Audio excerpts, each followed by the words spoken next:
alright, well, you're good at this, so, you know, you can do this, and I'm good at this, I can do this, that kind of thing. And we said that there's a kind of accountability to each other. And it also like kind of makes the objective clear to most teachers what the main goal is for their class as a whole. It shows in play with accountability. It makes it a lot easier for them to see, well, okay, how are we doing as a team versus one-on-one. Very good. Okay. Anything, the other group members, do you want to add on anything there? Material wise, I was saying how we can have one spot for the materials of that day, and instead of like all over all the materials that you got instead of what I got, you know where those are and I don't. Having one spot for the art would help with passing out things and all that.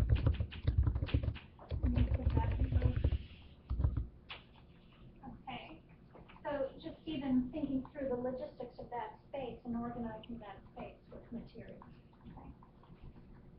One thing that I want to share with you is that it goes beyond even just who's going to copy the worksheets or who's going to find the app or who's going to do this to other really pertinent issues. For instance, who's going to communicate with the parents? Who is going to handle the discipline issues? What if our discipline issues are what if we're really different? You know, how do we reconcile that? You know, so the to-do list, if you were to stop and think about all the things that a teacher does during the day, a lot of what we do isn't this big glamorous thing of, I am now instructing you. There's a lot of things that we do that are just grunt work of somebody has to get the job done, okay? Now, I guarantee you're going to feel that big time in student teaching because that's where most cooperating teachers are going to begin with your services because they will think this is something I can easily explain. I can immediately delegate this to this apprentice. I can immediately have them begin working on that. And by and large, most student teachers are very eager to do those things because in doing those things, you are able to help, but at the same time, you're able to observe your master teacher, your cooperating teacher, those kinds of things. And those tasks, even though they're small, are actually transformative because they set the tone and the culture of the room, okay? But one thing that can be a challenge when you move into this area is that some of these tasks are just not as fun as others, and it can be very tempting to just kind of leave that hanging as to who's going to take responsibility for those things. And if you don't figure that out early in your process as a partnership, your partnership is going to have some problems. The number one researched issue that they find with anyone who's in a specialized position, the reading specialist, the guidance counselor, to some extent a lot of special education teachers in terms of, especially when they're switching into classrooms, is a lack of definition of clear roles causes some major problems, you know, so being able to define those things and take ownership of those things early is no small task, but a very, very important task. Does that make sense to everybody? Okay. Now, how about another one? Another group. We had check-in and have that conversation, and so just discussing what they are doing well, and kind of like you were saying, like the shared strengths and having that discussion and just be very like frank with each other and say like you are really good at teaching vocabulary, so you should teach vocabulary, and I might be better at teaching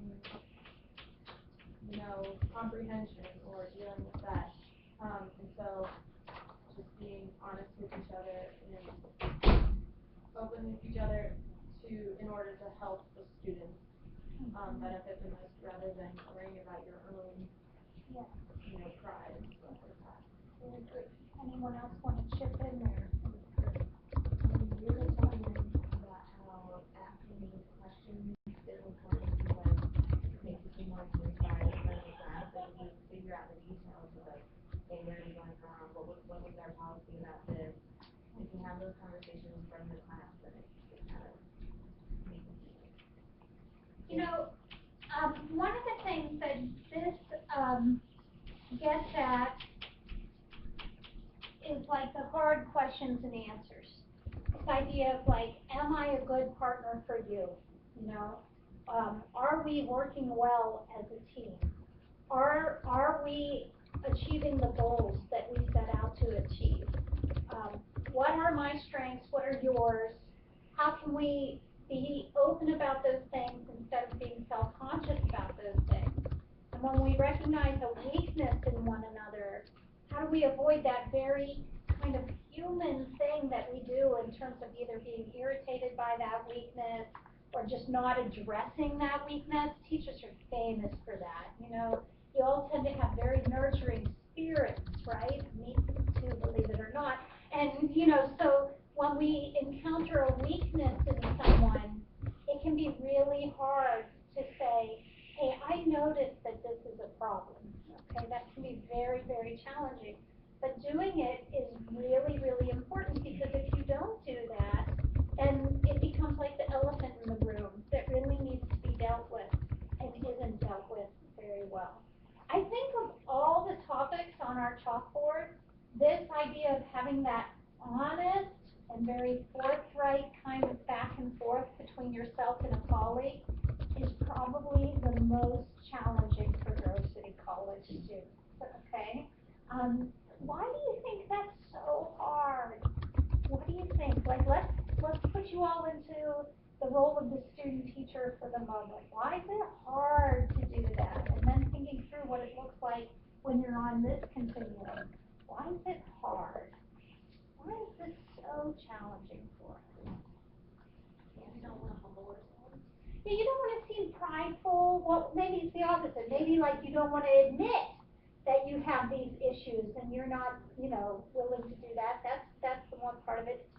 The other part of the coin is that you don't want to seem like you have all the answers, right? What else? Why is it so hard? Yeah. I think it's kind of an awkward situation.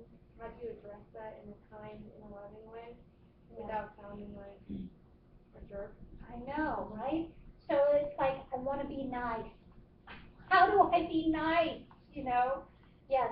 Well, especially if you go into, your new teaching position and you're like 22 years old and you're working with a teacher that's been there for 15 years. Yes.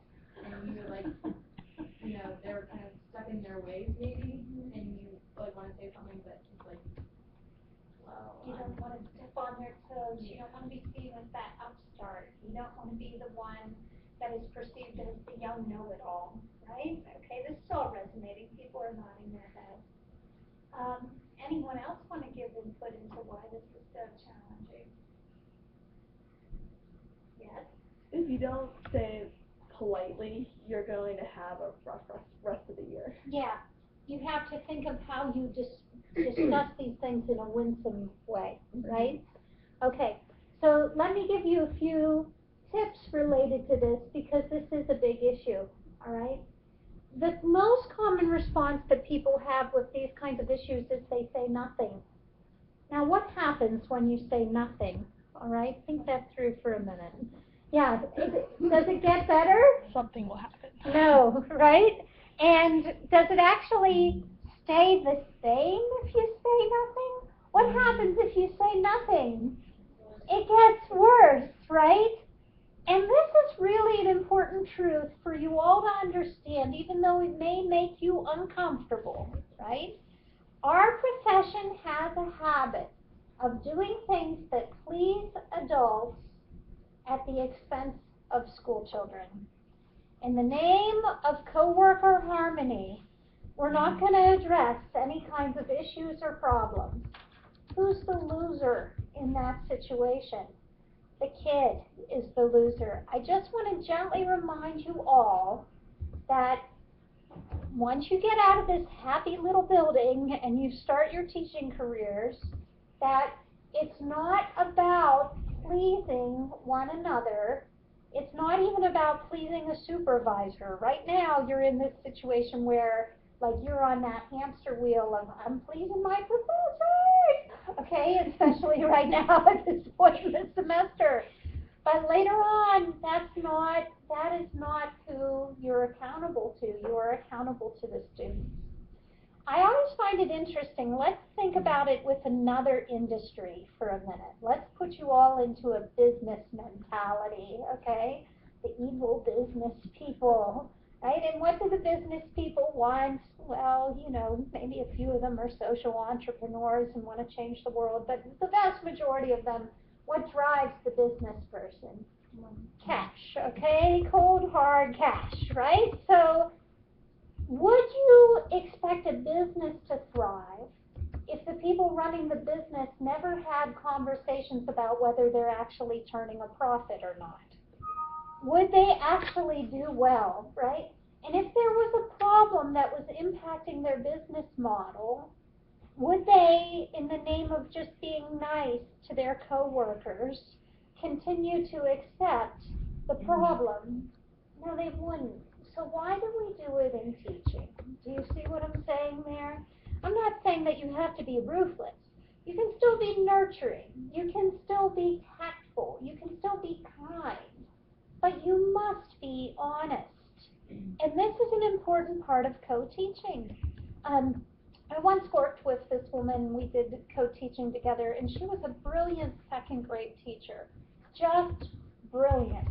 But she had this one huge weakness. She had the shortest temper that you could imagine.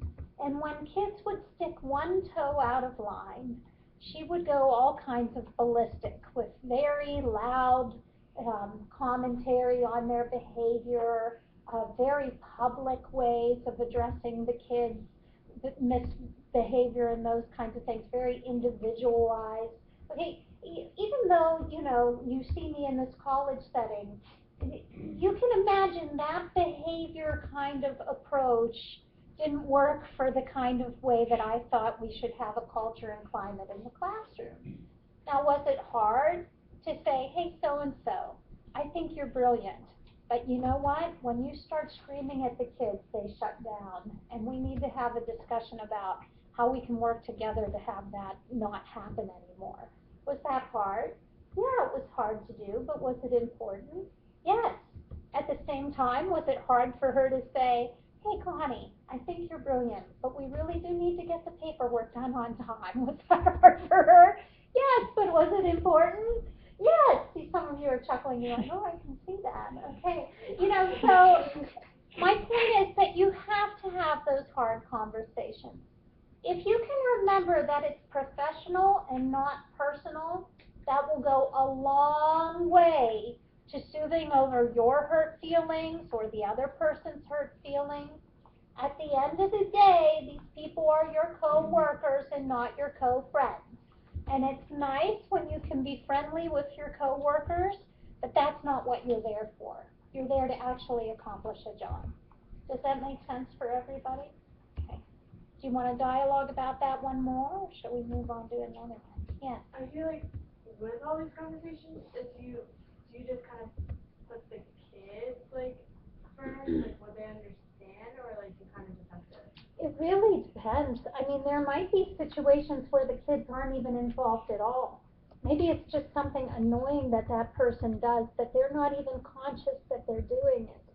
So, for instance, maybe every time you come in, you're putting their stuff down in a corner of their desk, and they're looking at it like it's, you know, a booger or something, and they're like, you know, picking it up and moving it, and that might be something that is making you feel devalued, right? But that person isn't even, that's not like a, like, oh, I think the kids really hate it when you move my stuff off of the desk, like, you know, but it's an honest coworker to coworker conversation of like, listen, I've noticed you move my stuff and you clearly don't like it there, but I do need a place to keep my stuff. How can we fix that? Oh, I didn't even realize. Or, yeah, your stuff drives me crazy, But not shying away from it is the best advice that I have for you, okay? Too many times we like run 500 miles the other direction, which I think is so curious because that just makes it so much worse, so much worse. I mean, can you think of a situation that you've had with the people you live with on campus where they're, where,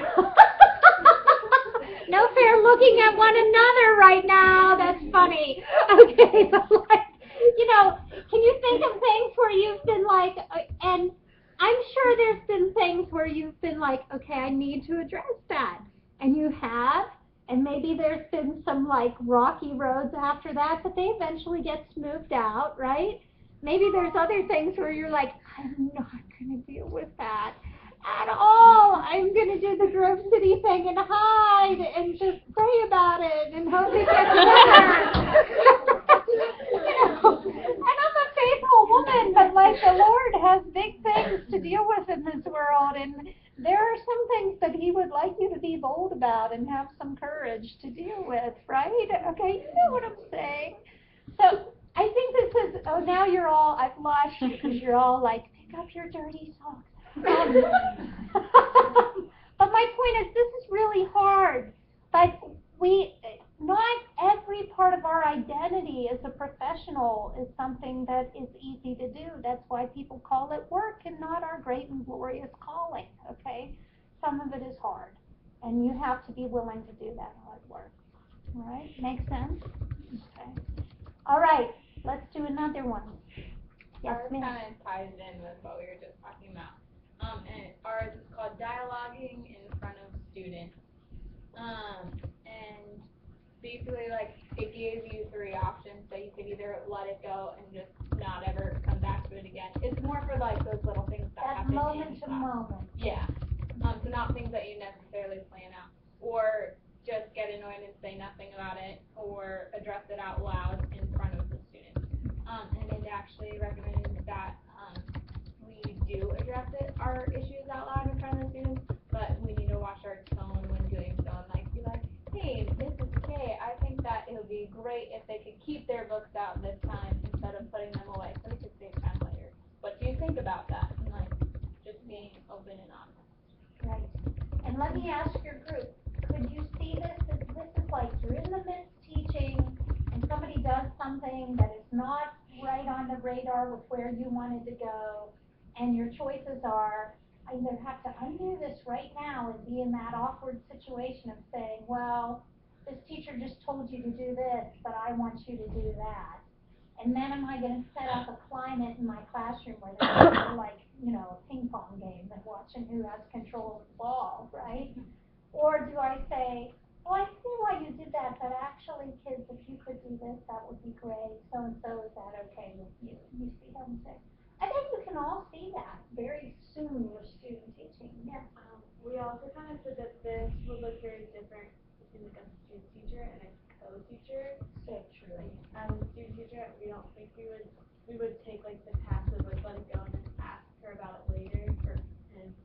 And then as a co-teacher, it's kind of like your job, so like that's what you need to be doing, is like dialoguing. Yeah. So here's where you're the apprentice, right? And here's where you're the equal, right? And what that means is that if you are an equal, when you're co-teaching, and this is really important, especially if you're pushing in other people's classrooms, when you're in another person's classroom, you feel like a guest, right? You feel like a guest and you want to act that way, but can I tell you, okay, who really owns that classroom? Is that classroom that teacher's classroom? It is not that teacher's classroom, it's the school's classroom. And they might have a lot of stuff, and they might identify with that space a lot, but at the end of the day, that space it's not like they built that classroom. Like, I'm in this room all the time to teach. It's not my room, right? And you say, well, that makes sense. There's other people that share this. But even if there weren't, it's not my room, okay? It belongs to the institution. And we need to get past the guest mentality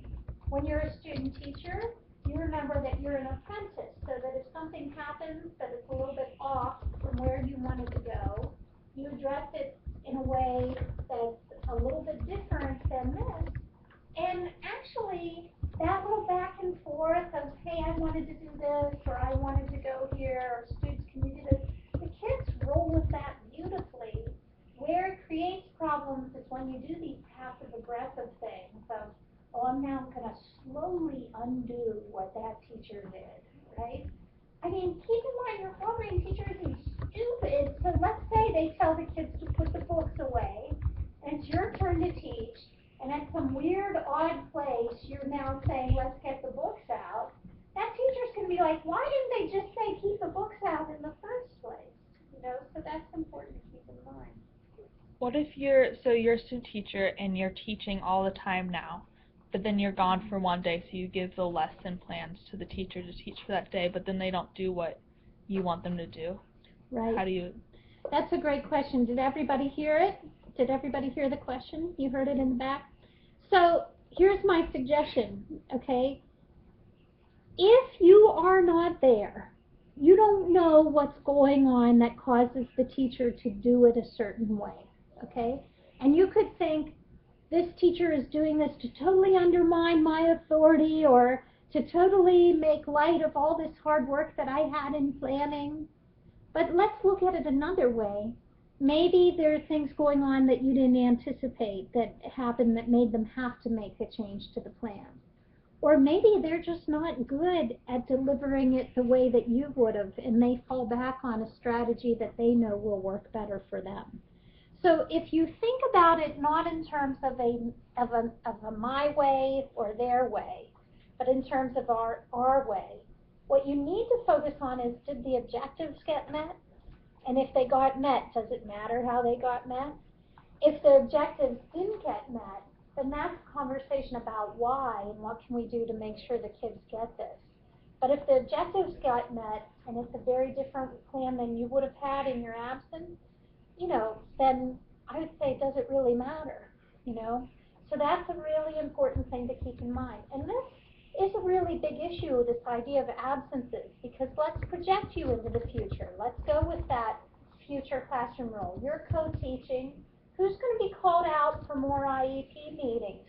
You are the classroom teacher. Probably you. Ideally, you're both going if you're co-teaching.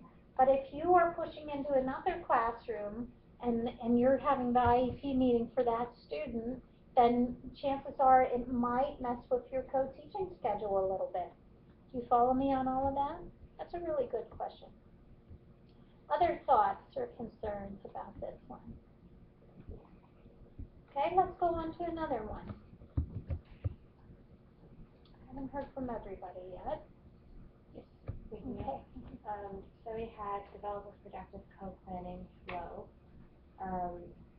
And basically it was plan out like the structure of your debriefing and your planning.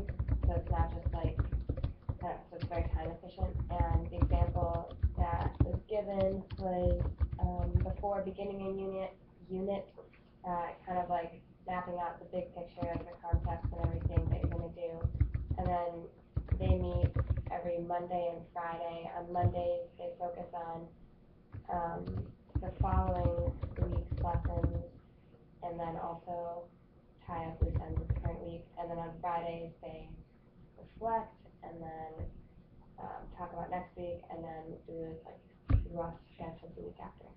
So I don't know. Basically, it's just like a plan, a very structured plan. So like having a plan for those planning sessions. Yeah. Is kind of what it amounts to. Have you ever done this with group work in college? You get to the meeting for your group, and everybody just kind of sits around and stares at each other, and you try to figure out what you're going to do, and you talk for a while about whatever's going on campus, or, you know, what's going on social media, or whatever. And then with about 10 minutes to go, you actually get down to work, right? Okay. It's also funny to see you guys poking each other and be like, do that all the time. Let's have that conversation. Okay, but anyhow, but the point of this point is that you do have to think about these planning sessions. Imagine, as a teacher, that you may be pushing into a lot of classrooms. Does that mean you're going to have a lot of co-planning going on? A lot. So if you do that same approach of, let's just get together and eventually talk about what's important, you're not going to get there. It's not a good, efficient use of time. So remember that co-planning, at this point in your development, where do you put the most emphasis on in your planning? Before the lesson, during the lesson, or after the lesson? Where do you put the most emphasis of your planning time? Before, right? And that's because you're still learning to pull all these resources together. You're still in that process of documenting what you're doing. Again, can we project into the future? Let's imagine what that's going to look like after you've been teaching for a few years. Are you going to need that huge investment of the before time? Many of you are like, oh Lord, I hope not, because I just can't imagine doing that. You'll still put a lot of time and energy into that before, but a lot of it will be mental. It won't be the same kind of work that you're doing now. I would say to you, as a practicing professional, the shifting of your emphasis will happen in terms of the planning that goes during and the planning that happens after. All right? One of the keys to successes with co-teaching is that it's really fluid. As you start teaching together, just think of you with the last, with the last big unit you did. Think about your upper lit unit. Think about how much change occurred from one lesson day to the next lesson day, right? Compared to what you had planned out before. Now, part of that is experience. Part of that is just figuring out what works with your teaching style. But a huge part of that is just life. So one of the things that we find with successful co-teaching teams is that they don't just plan before. They touch base with one another for that quick check of how are things going. They do a closure planning after the lesson, the week, the unit is done for what did we learn? Okay, if we go back then to that example of the business folks, their end of point discussion is did we make a profit? Your end of point discussion needs to be did the kids learn? And you need to have those co-planning discussions with your co-teachers also. Make sense? Okay. Yes, ma'am. Would it be fair to say then we're supposed to being a coach is not a being teacher or operating teacher that we're kind of needing to take the lead then? Well, I will say to you, and this may seem like an unfair burden, but I feel like the specialist teachers, whether that's reading specialists, special education, I think they do need to take the lead in being able to think through all of these little things. And one of the reasons why I feel that way is the classroom teacher, okay, and for some of you that's where you want to be. You want to use your special ed degree as that thing that enhances your classroom experience. But the classroom teacher has a whole set of child management issues and organizational issues that sometimes for those specialist teachers who are kind of very unaware of all the pressures on their time. So I think it's important for you to take the lead. I would also say it's important for you to take the lead simply because as a professional you should aspire to be the utmost professional you can. And being that kind of professional to say, hey, here's our plan for our before planning, our during planning, and our after planning establishes you as that teacher leader. And I think that that's important to aspire to. Yeah. They mentioned that they would do 10 minutes of catching up before they would actually plan. And I was thinking that if you are continuously talking throughout the week, you won't need to have that catch-up period. Exactly. That kind of flow with what you do will already be there. A lot of co-teachers do this kind of there's this big issue of not having enough time to co-plan.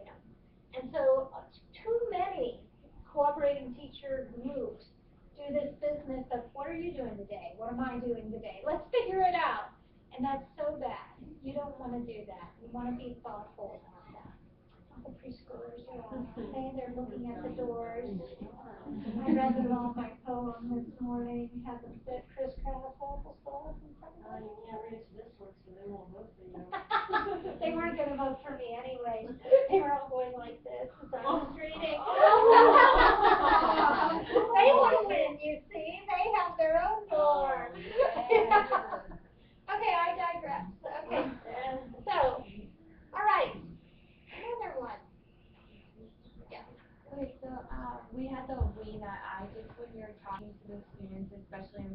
class and saying like, I want you to learn as like we, talking about you and your co-teacher. And well, we said there might be a difference between the student teacher and the co-teacher. We were thinking with the co-teacher, like definitely for sure it should be we, just because we've heard just like if two teachers are teaching and they have different assignments, the kids feel split like, oh, this is my assignment for this teacher and this is my assignment for this and this is what this teacher expects me, but this one expects different. And so if it's divided, like it's confusing for the kids. And so we were talking about how it should be like a unified front, like everyone else was saying, just have the we emphasize that they're teaching together. But then we were like still, we all kind of had different opinions on what we think the student teacher is. So, We were thinking like with student teacher, we don't wanna start off with I and like make the teacher like feel like we're stepping over the line right in the beginning, but then once the student teacher does have like more control of like all of the lessons, then we're not sure if it's okay to use I then. We weren't really sure. Student teaching's a little bit different because that cooperating teacher is usually doing that gradual release of responsibility, you know. One place where you don't necessarily see that is with the special ed portion of your student teaching.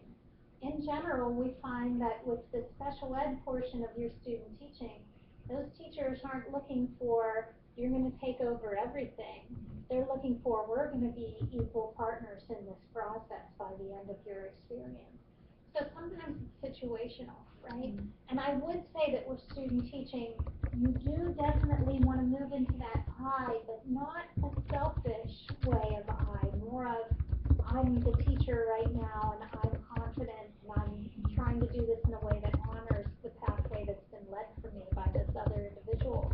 When we project into that co-teaching partnership, boy, language is so important. It is so incredibly important. It sounds like such a small thing to say I versus we, but the we statement conveys so much to the students, but also to your partner. They are so valued when you use that inclusive language. And it's important for us to remember that. And it's not just when you're talking to the students. It's also when you're communicating to the families. It's also when you're communicating to other teachers that are in the grade level team. It's also when you're talking to the principal. I was speaking with a student teacher from another institution recently, and she said, you know, something that's really uncomfortable in my student teaching is that I've got these teachers that co-teach, and this special education teacher goes into every grade, in every teacher in the grade level, and there's some where the partnership is so strong and they work so well, and there's others where it's not so good. And when they talk about it as a grade level team, the special ed teacher is always using examples from the perfect relationship. And it's like Mrs. So-and-so and I do this, and Mrs. So-and-so and I do this, and Mrs. So-and-so and I. And actually, that makes the other team members in the grade level who have some ways to grow, it makes them feel very undervalued. You know, so language is important. You have to think through that we, not just in terms of you and that partner, but you and all the partners that you have in a school. Really, really important. Okay, very important. What time are we? Have we done them all? Did we do? We didn't do grouping students, right? We didn't touch on that one. Can we come back to that one next time? Okay, very good. My friends,